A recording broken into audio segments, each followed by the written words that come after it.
Hi, Marty. How you doing this morning? Nice to meet you, Craig. How you doing? Nice to meet you too. It's great to talk to you. Straight up, you're coming to China to do a tour for your new album, Drama. I've noticed you've also been to the US and Japan. You've done some tours there before that. How has the tour been going so far? And has it been good to catch up with Oh, family and friends in the US? the tour has just been awesome. It keeps getting better. It keeps getting better. My band just keeps outshining me every night, and that's the way I like it. And chemistry just keeps getting better and better. It's so exciting. This will be my first live tour of China. Of course, I played there many times in several different capacities, but this is the first time I'm going to take my band to China. So we are so excited to do this. I was just in China for the Billy New Yes. Year's I was going to ask you about that. extravaganza, and what a show that was. And after that, I went to China to do the music expo, and I couldn't believe the kind of support that was coming my way. And everybody just wanted a tour to happen, and it happened very quickly. We put it together, and next month we'll be in China playing. So it's very exciting. And you speak about your band. I've read things and I've seen video clips on YouTube. It's a really tight band. How did these guys all come together? I noticed that your drummer's been in the band for nearly 13 years now. Is that correct? Yeah. He's the longest running member, and the guitar player Naoki's been in my band about 8 years now, and the Yes. bassist Wakazaima been in the band almost 4 years. Right. So this is the most succinct. What's the word in English? This is the permanent lineup. This is the lineup that it's changing the name of the project from Marty Friedman to Marty Friedman Band. I mean, it is a band, Yeah. and a lot of people know my albums, and it's just my name. But when you see the show, there's no question that it's a band. It's a four-cornered diamond. It's not just one guy and a bunch of guys backing him up. It's a band, and I think a lot of people who haven't seen us before are going to be very, very surprised at just how much attention that they draw, Yes. and that they draw away from me, which is just fine with me. And looking at the set list, and I don't want to give too much away, I like how you've got a really good variety in your set, like not just the new album. I mean, obviously you're going to play songs from the new album, but I can see like, and again, don't want to give too much away, but I see that you're playing a Megadeth song, which is awesome. But it's all your career. Is that because of these guys, musicianship? No. I mean, musicianship is a given. I mean, Yeah. any band that I've ever played with has just been the top musicians, but it's really more about the chemistry that you cannot describe and you can't practice and you can't wish for it. It's just got to happen. And that seems to have happened in this band. And we choose the material together, and there are many, many reasons for each choice. And all of the songs are done in special live versions Right. that are distinctively tailored to a live performance. Whereas when I'm making the albums, they're made for like a sit down and listen kind of experience. But in the live interpretations, it's all about bringing the audience in with us, Yeah. 100% including the audience with us, having them participate with us, and most importantly, having them leave feeling uplifted and feeling, wow, I feel really good now. I was feeling kind of down before the show, but now I feel awesome. I'm ready to Yes. face the week. Just a real positive experience is what we shoot for in arranging our live performances and songs.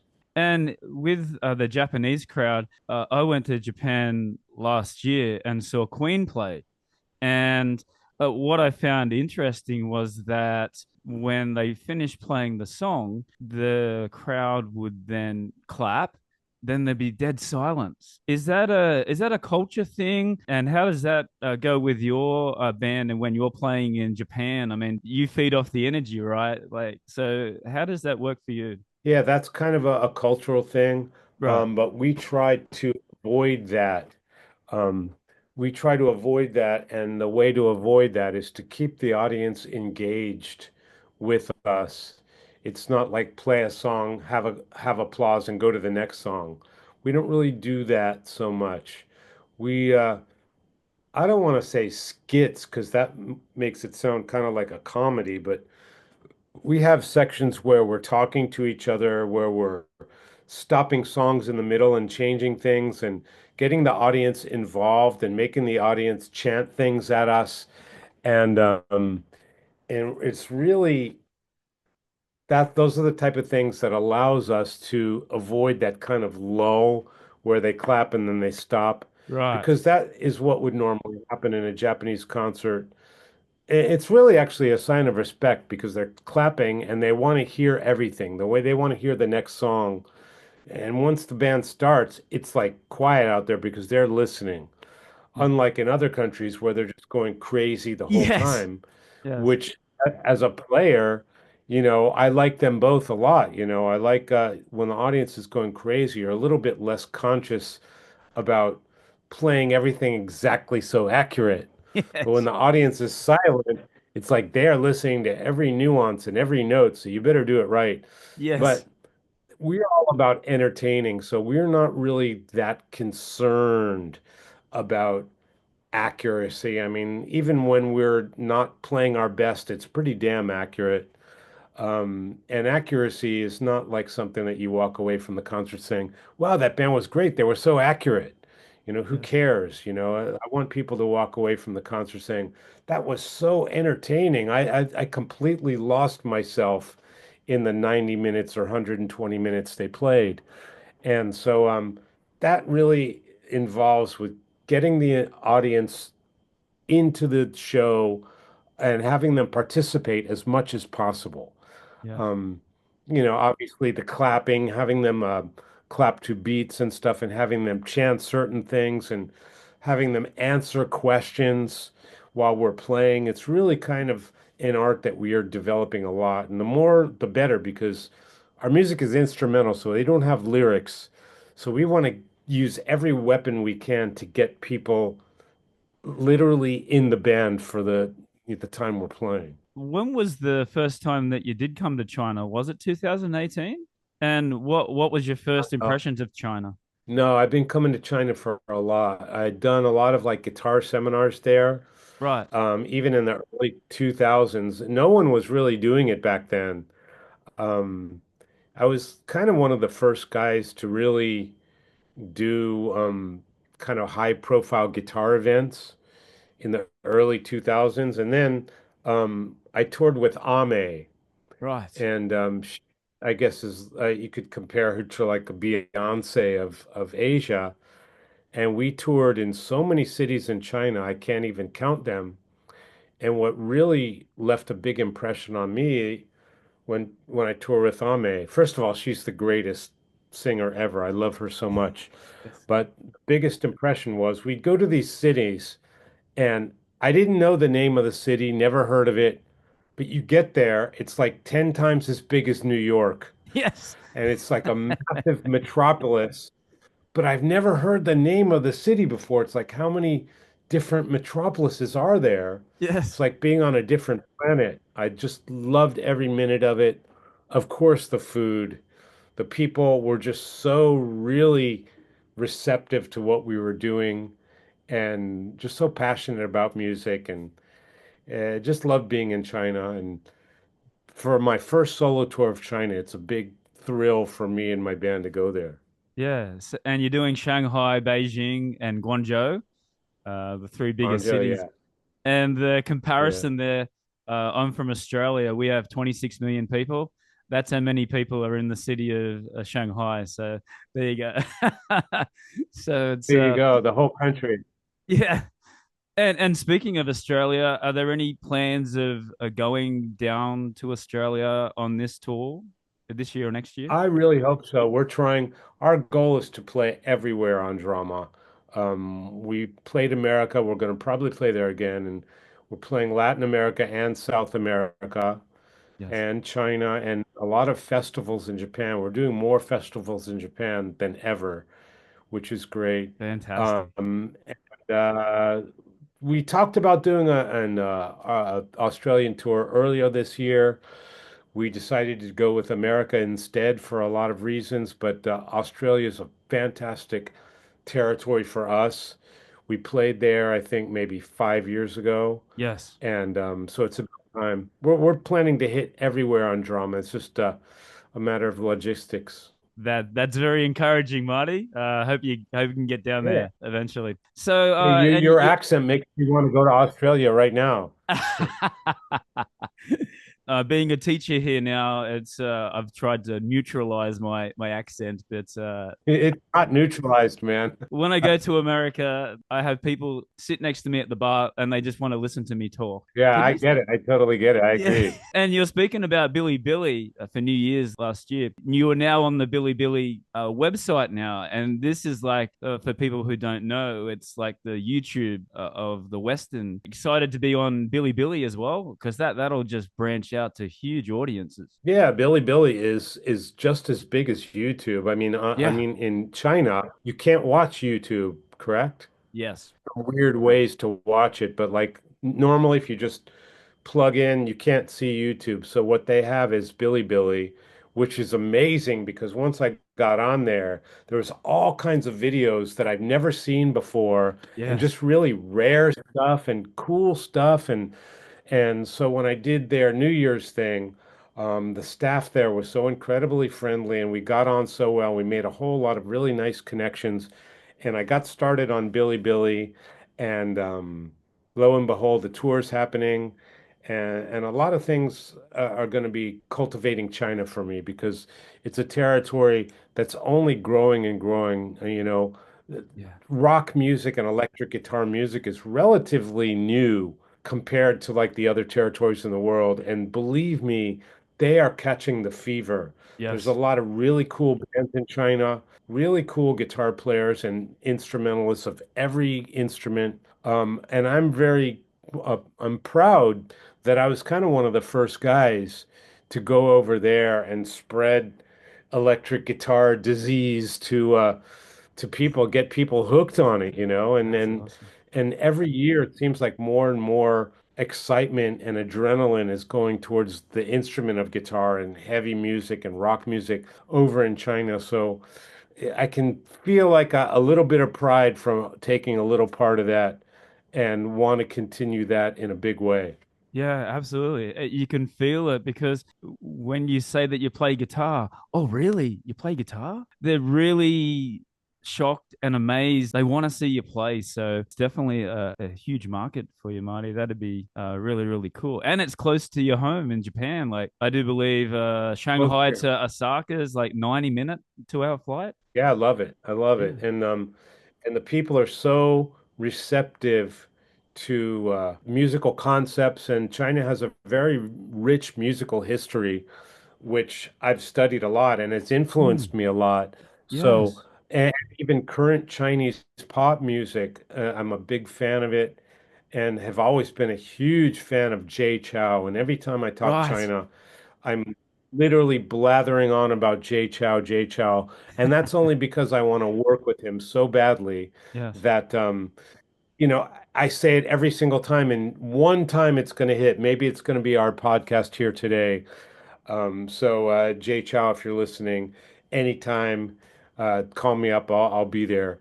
Um, but there's a lot of things in Chinese music that have influenced my music a lot. Yeah. You can hear it on Drama album. You can hear it on my Scenes album a lot. Yes. Um, it's just there, so it's really nice to go to one of the places that was a part of my musical history. Absolutely. And have they told you about any sort of restrictions about what you can and can't play here? If it is lyrically, because every time my band plays here, we have to submit videos and lyrics and just to say, okay, it's not over the top. Okay, you can go and play. They're pretty strict on the lyric side. Obviously, yours an instrumental, but have they given you any restrictions? I've not got any restrictions, but we did have to submit the set list Right, right. and have that list reviewed. Okay. And and I'm totally fine with that. Every country has Yeah. completely different cultures and different ways of doing things, and it's just that's what makes it fun. So it was nice to get the okay, and I wasn't worried at all, but you never know. You never know. But all my album covers have been okay, I guess. So Yes. we're fine. Excellent. And the new album Drama, it's been well accepted. Been on the clock, listening to it the last couple of weeks. And what I found is that it flows. Did you try and do that? Try and tell a story in this album? If that's what you got from it, then that's absolutely perfect. I think subliminally, I'm always trying to tell a story within each song's framework. Um, since I don't have lyrics or vocals, I have to have someone take the place of the vocalist, Right. and that's what the guitar does. So my guitar is literally singing to you. And so you can't just sing a bunch of gibberish. You have to sing something that the listener will feel like they're listening to someone telling them a story. Yes. And so that is a definite goal that I'm shooting for. And when I'm listening back to my demos, if I'm not feeling that myself, then I just throw the song away. And I throw away 90% of what I do, and most of it's garbage. But when I keep something, it really is. I mean, but when I keep something, I really believe in it so much to the point that I can let it go and I don't feel bad if people don't like it. If I were to just put anything out and people don't like it because it sucked, then that would be my fault. But the way I've been working for the last couple decades, I love it. So I can't control whether listeners are going to love it, but at least I'm very pleased with it. And so any kind of criticism really doesn't phase me at all because Yeah. it is what I want it to be, and Yeah. you can't control people's emotions. But thankfully and very pleasantly, people have responded to Drama better than any of my previous Yeah. albums. It's been a blessing. It's just been wonderful all around the world. Oh, I read that you had maybe 40 or 50 tracks or ideas for this new album. Is that true? I probably had more. Yeah, Like I right. said, I make a lot of demos Yeah. and I throw them away. And I complete them before I throw them away. There's a lot, when I was a lot younger, I used to work on things so hard that by the time I'm finished with it, I put so much energy into it, it absolutely has to be released. Yeah. Didn't matter if it's any good or not. Right. Didn't matter if I liked it anymore. I just worked so hard on it that it must be good. Yes. And that's I learned as an adult that that mindset is terrible because you could be polishing a turd for a month and you use so much energy, you fool yourself into thinking it's good. But the only way to know if it's good is if you listen back and you love it. It's that simple. Has no bearing on how much you've worked on it. So I've learned from that growing up. And so I've worked a lot more on the things that got thrown away than what got used. Right. Yeah, absolutely. You learn from it. And are you using the same guitars in the studio as what you're using on stage, or does that differ? Definitely not. On drama, I had the great fortune of I have a dear friend in Italy named Franco Piona who owns maybe 300 or 400 perfectly maintained, beautiful vintage guitars. Right. Each one of these guitars has magic. They're from like the 50s and 60s, 70s, and he's a master guitar luthier and guitar technician. So he maintained these guitars and he allowed me to use all of them and guitar tech for me on the album. So I'm using all of these very precious magical instruments. Live, I'm using my signature model, which sounds Right. great, but Right. obviously is not going to replicate the exact same sounds. And one of the singles off the album, Illumination. What does this song mean to you? A lot of the songs I wrote um, with ideas that come completely out of nowhere, and they start with like a small seed of an idea. And Illumination, I've had the intro to Illumination for the longest time, and I could never connect it to anything and make a full song out of it. Right.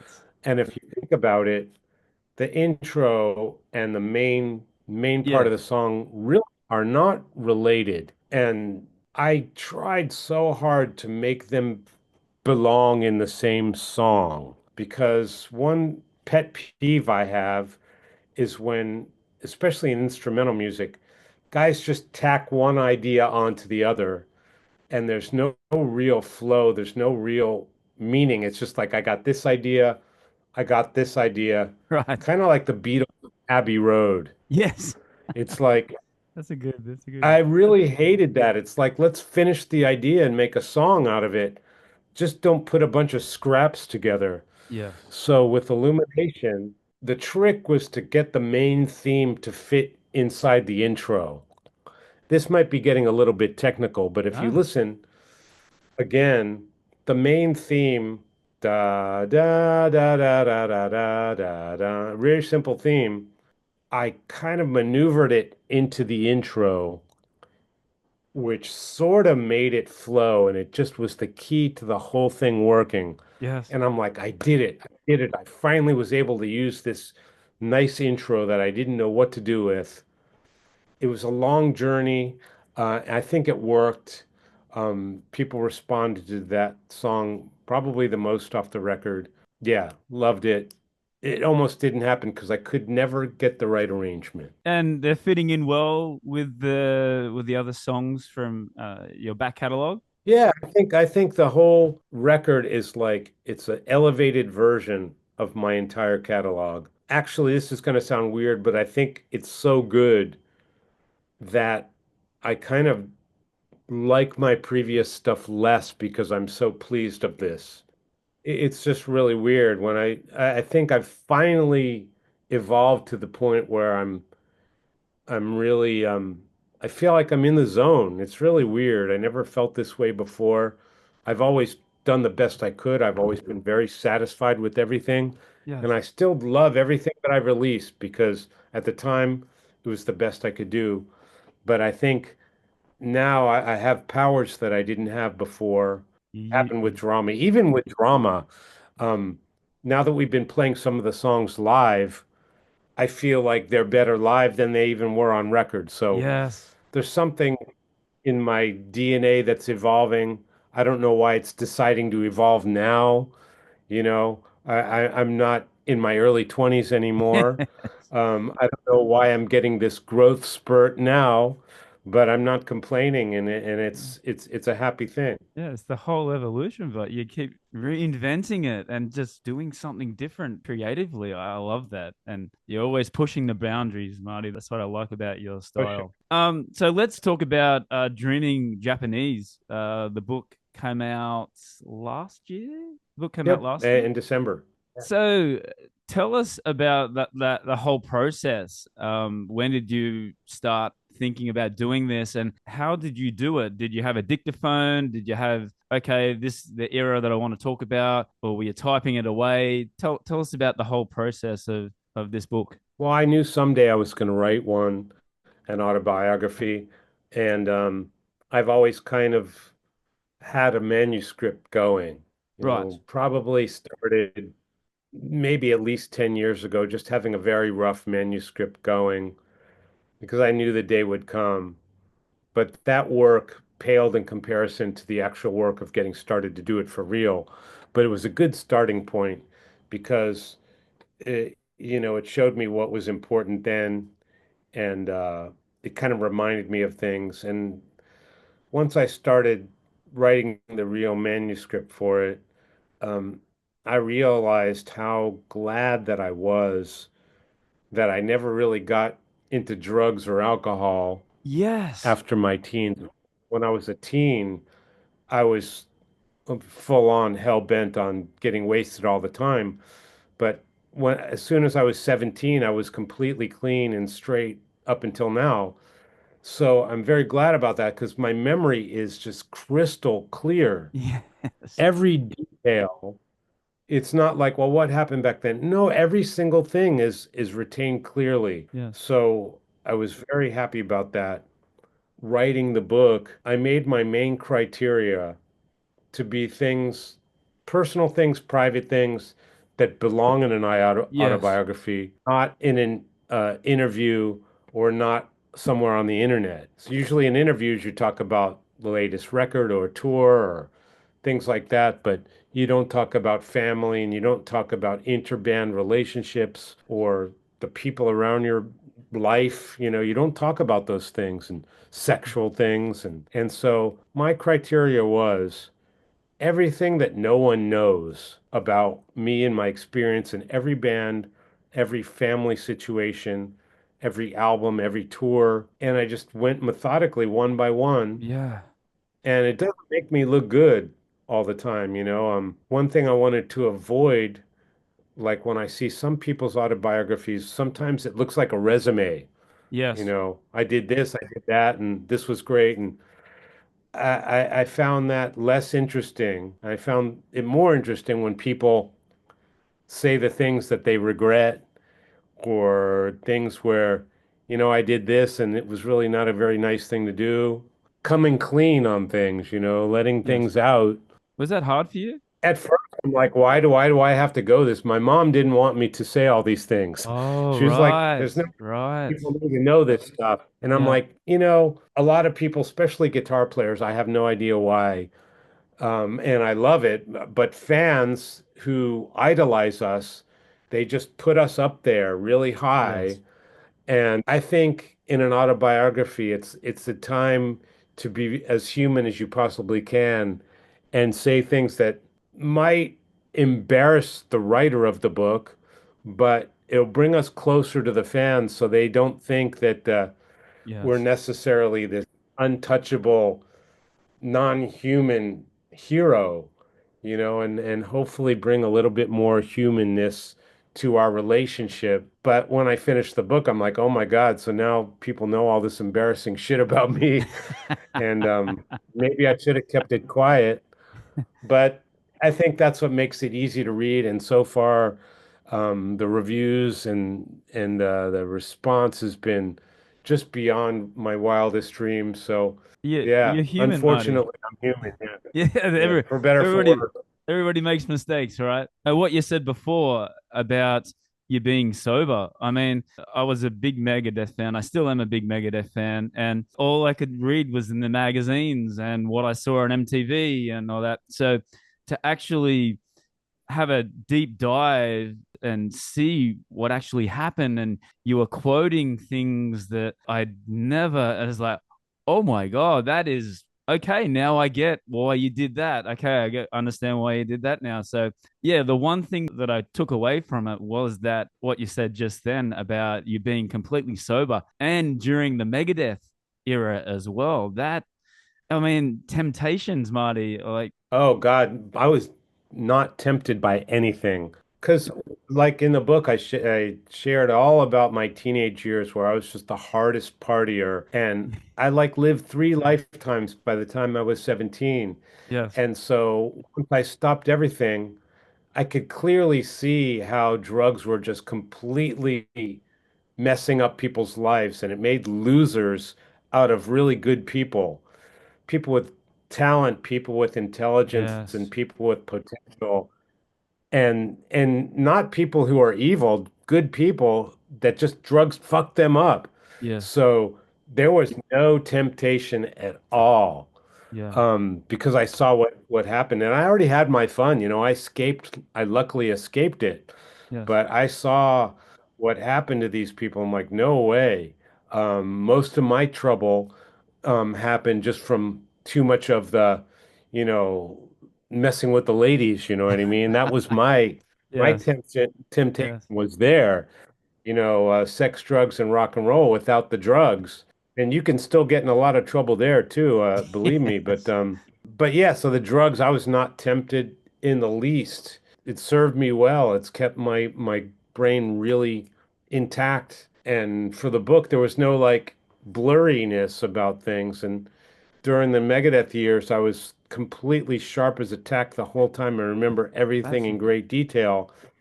So, and a lot of times I wasn't the guy in those days where the media would come to for really juicy stories. right. You know, I was the guy the media would come to with guitar stuff, Yes, yes. you know, guitar stuff, Japan stuff.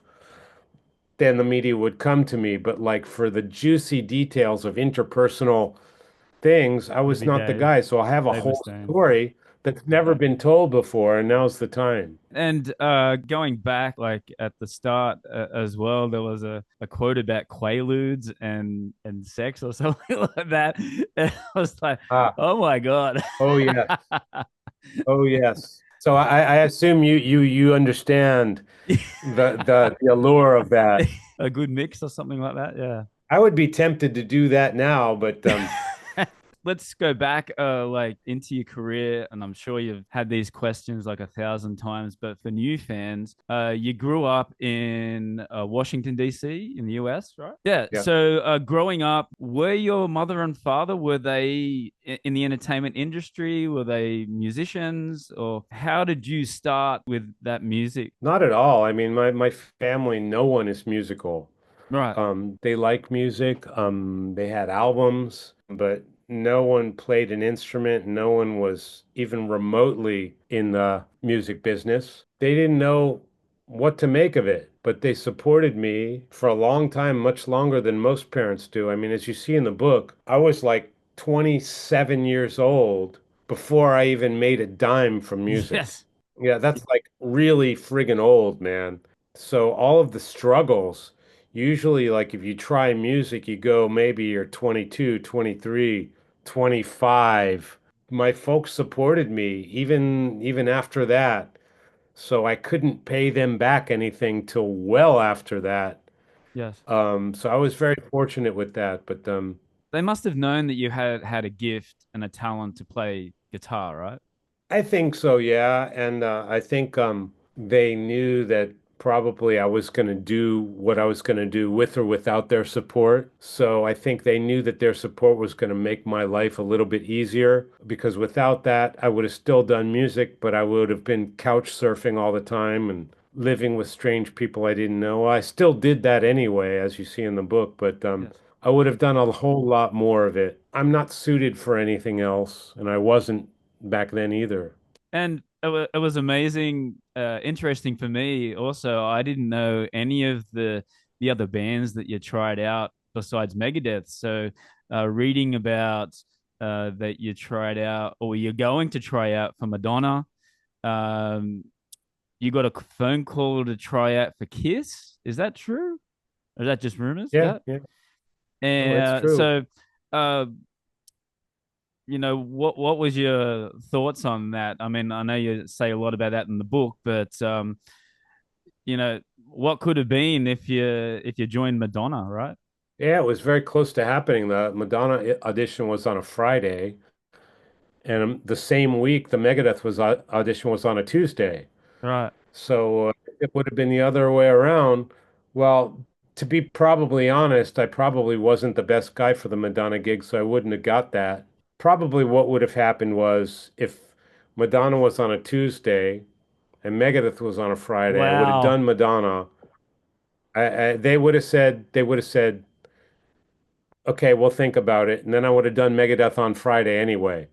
So I just thought about it that way just right now for the first time. But the lucky thing was I did Megadeth on a Tuesday and I didn't have to do Madonna, although I was prepared to do it. Um, and of course, I liked the music of Megadeth a million times more. And I was a Madonna fan. I love her music too. But Megadeth was right for me Yeah. at the time, and it So was my so first step into the world. did Dave Mustaine, did he listen to the first album? Was he like a huge fan of yours before you tried out? I don't want to say he was a huge fan, Okay. but he heard the first album before I auditioned. He said he liked the guitar playing on that album. You know, I think he is a more of a riff guy than a solo Yes. guy, and more Yes. of a song guy than an epic kind of guy. So I think he liked my guitar playing more than my riffs or songwriting, which I understand. Um, but they were looking for a lead guitar player, so that was perfect. Um, so yeah, he heard my Dragon's Kiss album before I auditioned. Yes. And when I auditioned, it was just, it was just right. Felt like I was playing with my high school buddies again. Yeah, right. And looking back on that first album that you did, Dragon, looking back on it now, what do you think about that album? Well, I think it was a great start. It was pretty rushed being put together. I was just starting with the band Cacophony, and the Yes. label said, "Why don't you do a solo album too?" And I had just already exhausted all of my material for Cacophony. So coming up with material really quickly and recording on a budget, a very tight budget, was quite stressful, but like I just wanted it so bad. I wanted to keep producing more better music. And there's some stuff on there I really, really love. I still play Dragon Mistress today. I Awesome. play I love the song Forbidden City. I think it stood Still the test stands. of time. Yes. And the rest of the album is also okay. It's a good start. Of course, I would do things different now, but at that time, it was absolutely the best I could do, and I was proud of it. Speaking of those bands, Jason Becker, what does that name mean to you? He's like my inspiration to get up in the morning. I mean, he is Yes. the ultimate human being, the ultimate artist, just the ultimate inspiration, just a positive influence on anyone who's lucky enough to cross his path, whether it be it through his music or actually meeting him. He just means the world to me. And in my book, I go into great detail Yes. of our relationship. But he's just a wonderful, wonderful person to exist in the world. He's just the best. Reading about the tryout for Megadeth, I didn't know that Dimebag Darrell also tried out for lead guitar for Megadeth. I was just blown away to hear that. Did you see any of his sessions or? No, and I probably didn't know that at the time, and I'm not sure I even knew who Pantera was at the time. Oh yeah, right. And I was just told that they auditioned like about 60 guys, and no, none of them were working out. After I was in the band, they started telling me about the guys they auditioned, and a lot of horror stories, people doing things that they shouldn't do at auditions, Yes. overplaying or hamming it up or acting all rock starish. And As a strenuous audition process for you detailed it very a lot in the book how strenuous it was. hey, I don't think it was that strenuous. I mean, what I was about to say is that thing about Megadeth is, myself included, we're kind of like the boys next door. None of us were like posturing rock stars. None of us had tattoos or wore like Jack Daniels t-shirts or the whatever the Sunset Strip regalia was at the time. We were just like regular dudes that played our asses off. Yes. And so guys would come to the audition all decked out with mascara or whatever, or using their whammy bar on everything and just rock starring out. And luckily, that's not my personality, and it wasn't the personality of the rest of the band. So it just fit right in. We were just dudes who played. If you Yes. look at our photos, we're just wearing like regular clothes and stuff. Yes. Yes. And it was that's very important and probably more important than the actual playing in a lot of situations. You have to fit in with the personalities. And then it was an amazing career. You gold records all through Megadeth. I started listening to Megadeth around the cryptic writings, that era, and then with the Risk, and then went into the whole back catalog. But the change in music, was that just progressive? Like Rust in Peace, in my opinion, one of the best heavy metal albums ever. The progression to make it more rock and less guitar solos, was that a conscious thing or? I mean, Yeah.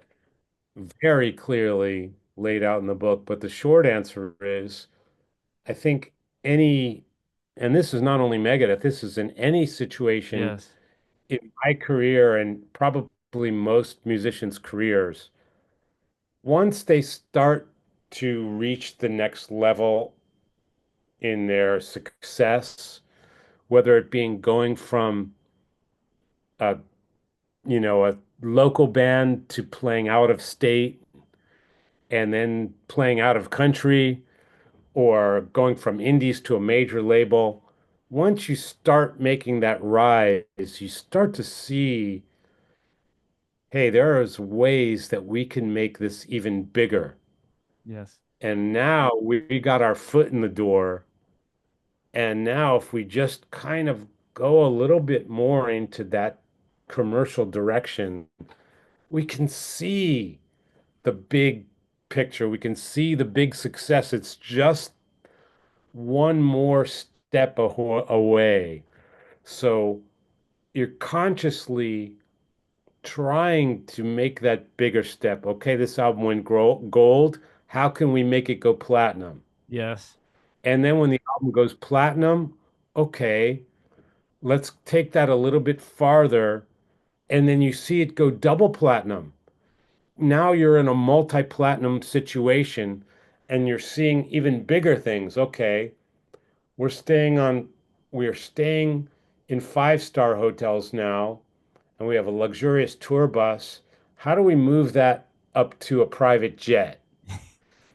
Okay. And Yes. you start to see each little step of success. And sometimes it works, sometimes it bites you in the ass. But the pursuit of success and the higher step on the ladder, that's always there. Yes. And it takes a lot of luck to keep moving up. And when you move down, it's really hard to climb back up once you've kind of fallen down.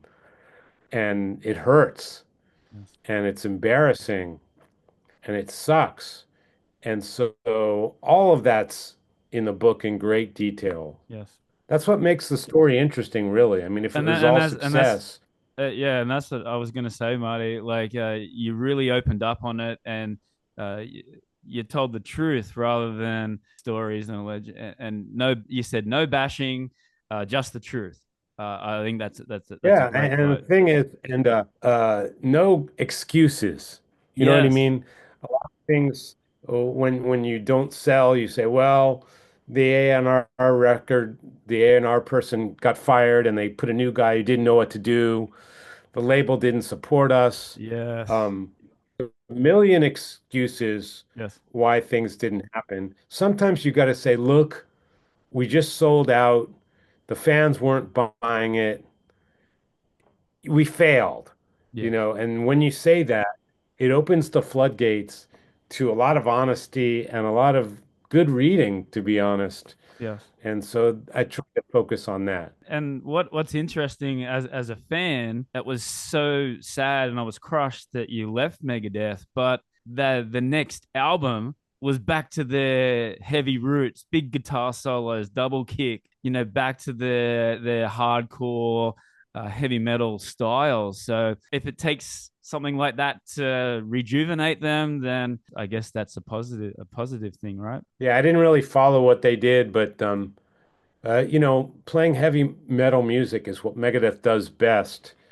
And we kind of peaked commercially at Cryptic Writings, I think, as far as having like hit song type of things, Yes.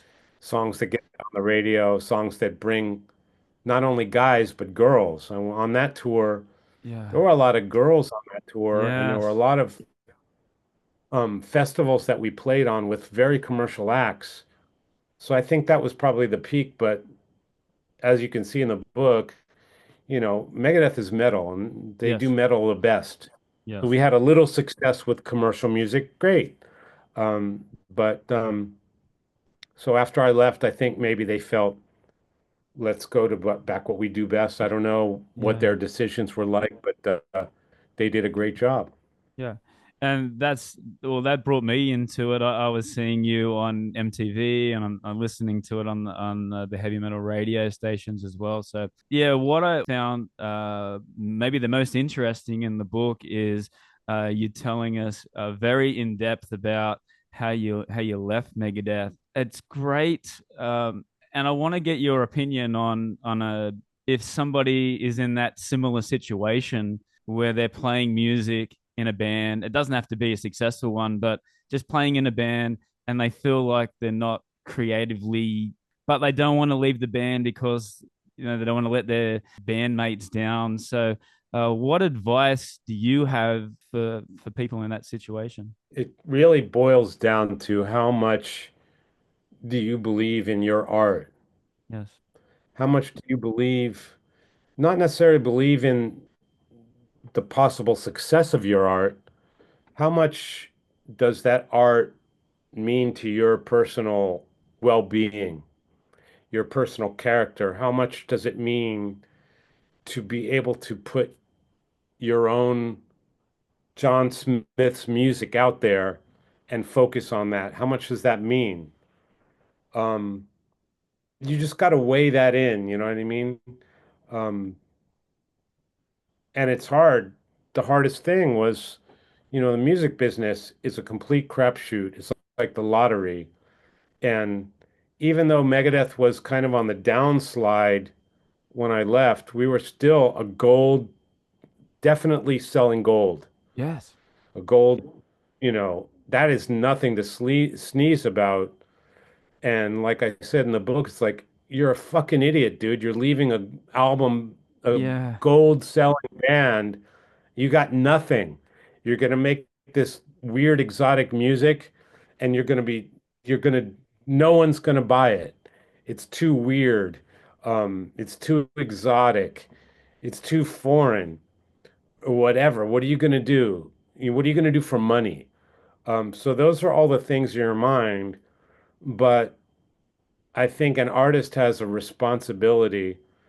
A true artist with the definition of artist is just going to follow their artistic muse, however unrealistic that is. Yes. You know what I mean?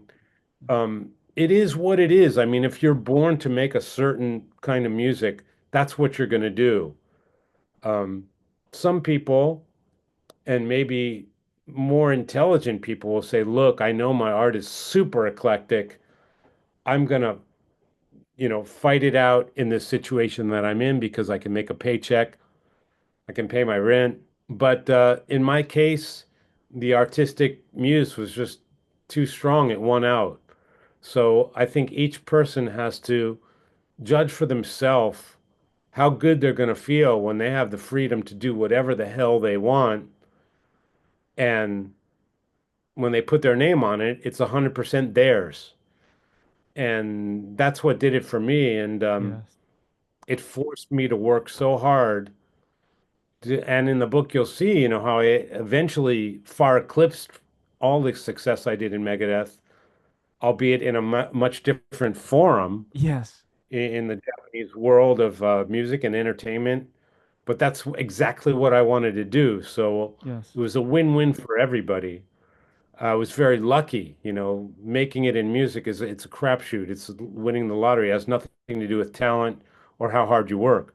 All luck. But as far as making that decision for advice, you just have to think of how much you want to dedicate to how much that art means to you. That's so inspiring, Marty. And I had it's not music related, but I had a similar situation too.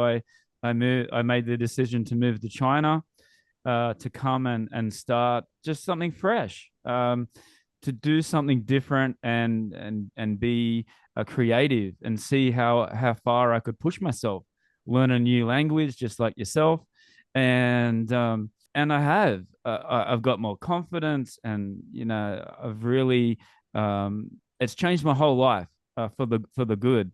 But I still have people that maybe not criticize, but they still don't understand why I made that decision. So, do you have family? Do you have friends like that? Like when you did decide to move to Japan? I think my family and friends were all supportive. Of course, they'd probably prefer that I was closer, lived Yes. closer. I think the criticism, if there was any at all, it might have come from fans because, fans and myself included, if you like a particular era or a lineup of a group, you want it to stay that way forever. It's Yes. yours. I mean, I feel that same way about the makeup era of Kiss. That's mine. I own that. I own those Yes. guys. I Yes. don't want them to split up. And the four original Ramones. Come on. I don't want, the new guys breathed new life into the band and were fantastic. Those four guys, I don't want, it's mine. It's my Yes. image. So I totally understand the fans who were not happy when I left Megadeth. And Me it too. kind of makes me happy that I created something that they love so much that if a part of it leaves, they're upset about it. So I'm happy about that. I don't like disappointing anybody, but in your case, I completely get it because to make such a big career change and a life change to go to China from Australia, it was obviously something inside of you that had to be done. It's your life and you knew you had to do it. It's not something that you can easily do. It takes an insane amount of effort, just fortitude and will, and just a lot of hard times and putting up with stuff where you're in just a weird and awkward situation. Yeah. And the same thing happened to me in Japan. You can read it in the book, but I'm sure you understand it because it would be so much easier to stay in your country, Yes. no cultural issues. But life is only once. You got to do the crazy shit, man. That's You right. got to do the things that are interesting. You got to write your own story. And that includes doing things that are very counterintuitive, Yes. and some people are going to be against you. But you know what? People are jealous because people stay in their state their whole life. And when people branch out and do things that seem ridiculous, they're just jealous because it's so fun doing crazy shit. Yes. But it takes balls to get out of your comfort zone. So I get it, and like people should follow your lead. And sometimes you have a crazy dream. Oh, I'll never do that crazy ass dream. Yes. Fucking do it. Yes, I'll exactly. never Yeah. go to Egypt. Fucking do it. You Yes. only live once. And if you fail, so what? You've got a great story. But Yes. maybe it's part of your life. Maybe for you, being in China is an important part of your life, important enough for you to live there and learn the language. But maybe it wasn't. Maybe someone would think the same way and go there and try it out and say, you know what? I'm glad I tried it, but I'm going to Wasn't for go me. home. It wasn't for me, but like, why not try it? Yeah. And sometimes you're going to discover an amazing thing that you never would have discovered. So if you get anything out of my book, and I'm sure your story is very similar and equally inspiring, if you get anything out of it, just do the insane things in your mind, whether you're prepared or not, and see where that takes you because it's very a short period of time that we have to do these things. We're healthy, our brain is intact. Can't hurt to try this stuff. Yeah. And there's so many things that you've done in Japan, and we could spend another 3 or 4 hours talking about that. But I heard that you've been in a movie recently. You've been on talk shows, and it just goes to show that if you put your mind to it and you take a risk, you know where it can take you. So, yeah, your achievements after Megadeth have been inspirational for me, Marty. So really Thank you. appreciate it. So just to finish off, I have one or two fan questions, if you don't mind, and then we'll finish off Sure. that. Okay. So we've got Eddie from Argentina who's living in Shanghai. Says he's going to the show in Shanghai. He wants to know how did you become a fan of River Plate FC, and have you ever tried to play soccer before? Big shout out to Eddie from Argentina. I love Argentina. Can't wait to play there. Aguante. Um, so yeah, I suck at all sports. I love sports. I would prefer to be a sports person than a rock person. Like most normal kids, sports is the dream. And I wasn't as bad as you think. I sucked, but I wasn't like throw like a girl kind of suck. I just sucked. I'd be like maybe 50 out of 100, maybe a D minus sports player. Um, and I played soccer. I sucked. Well, I'll be honest with you. I'm very, very good friends with Pipi Piazzolla and Oh, Piazzolla family right. and all of the Escalandrum people and the people playing Piazzolla's music in Argentina, and they're River Plate fans. And Pipi gave me a River Plate jersey, and so I'm an honorary River Plate fan.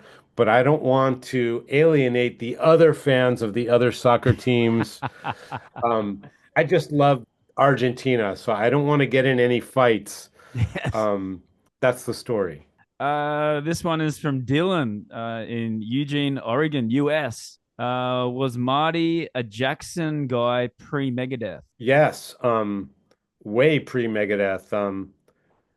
My first Jackson guitar was the first really good guitar that I actually purchased. Um, I was in a band called Hawaii and living in Hawaii, and we were indies, kind of an underground band, and that was my first good guitar. And Eugene, Oregon, there's a big, big story in my book about Eugene, Oregon that I won't say here.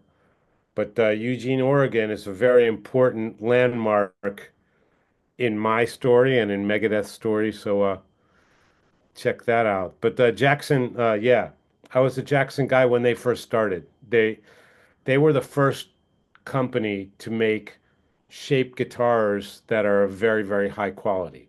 And the last one, Stephen from the UK, also living in Shanghai. What was it like working with Jeff Loomis' solo album from Nevermore? Oh, Jeff is a good friend of mine. I just saw him a couple months ago. We played together in I don't know if we played. Yeah, we did. We played together at Metal Allegiance. I've known him for a long time. He played on one of my records. I played on one of his records. An absolutely fantastic, humble guy, a wonderful guitar player. Not that this would ever happen, but if there was ever to be a Cacophony reunion and Jason Becker couldn't do it, Jeff would be the guy I would call Yeah, right. because he's like kind of cut from the same cloth. He kind of learned a lot from me and Jason and took that into the stratosphere with his own playing. So he's a super, super guitar player and great guy. On that note, Marty, I could talk to you for another 2 or 3 hours, but you're on a busy schedule, so I will let you go. And I really look forward to seeing you in Shanghai next month. All right. Thanks, Craig. I'll see you in Shanghai. All Looking right. forward to it. Thanks, Take Marty. care.